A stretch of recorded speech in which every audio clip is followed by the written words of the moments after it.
In today's video, I'm going to teach you how to save data in Firebase Firestore.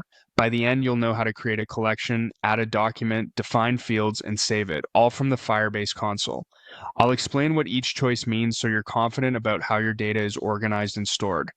First, open the Firebase console in your browser and sign in. Make sure you're viewing the correct project in the top navigation. If you manage multiple projects, double check that the one you want is selected so you don't create data in the wrong place. On the left sidebar, look for the Build section. This is where Google groups tools related to your app's backend. Click Build to expand it, then select Firestore Database. Firestore is a NoSQL document-oriented database. Instead of tables and rows, you work with collections and documents.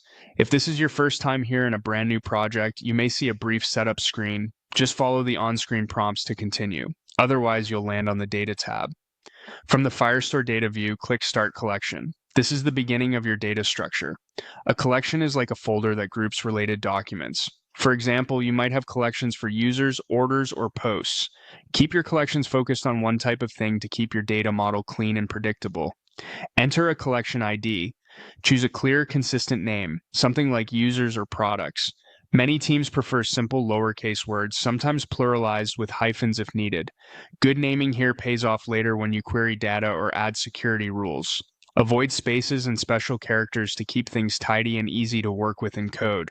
Click Next to move to the document setup. Now you'll add your first document to this collection. A document is a single record with key value pairs called fields. In the document ID box, you have two options. You can type your own ID, which is useful if you already have a unique identifier in mind, such as a username or an order number. Manually setting the ID can make it easier to reference the document directly from your app. Alternatively, you can click Auto ID.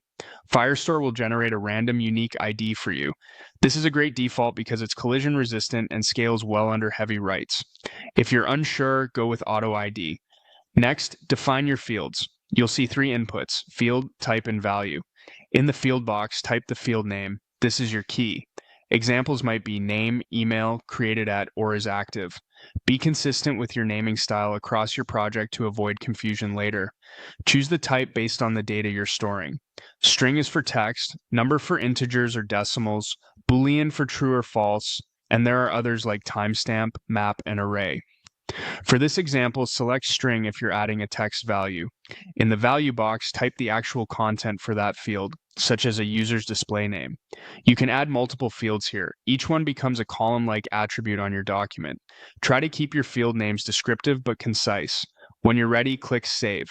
Firestore will create the collection if it didn't already exist. Add your new document and store all the fields you just defined. You'll see the collection listed on the left, your documents in the middle pane, and the selected documents fields on the right.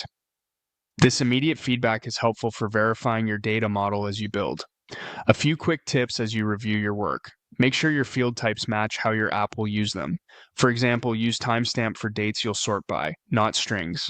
Keep IDs and names consistent so your queries and security rules remain predictable. Avoid storing any sensitive personal information unless your rules and compliance requirements are properly in place. And if you plan to write from your app's code later, remember that the same structure, collection, document, fields, maps directly to the SDK calls you'll use. That's it. You've navigated to Firestore, created a collection, chosen a document ID or auto ID, added fields with the right types, and saved your data. You now have a solid foundation to expand your schema, write queries, and connect this data to your app.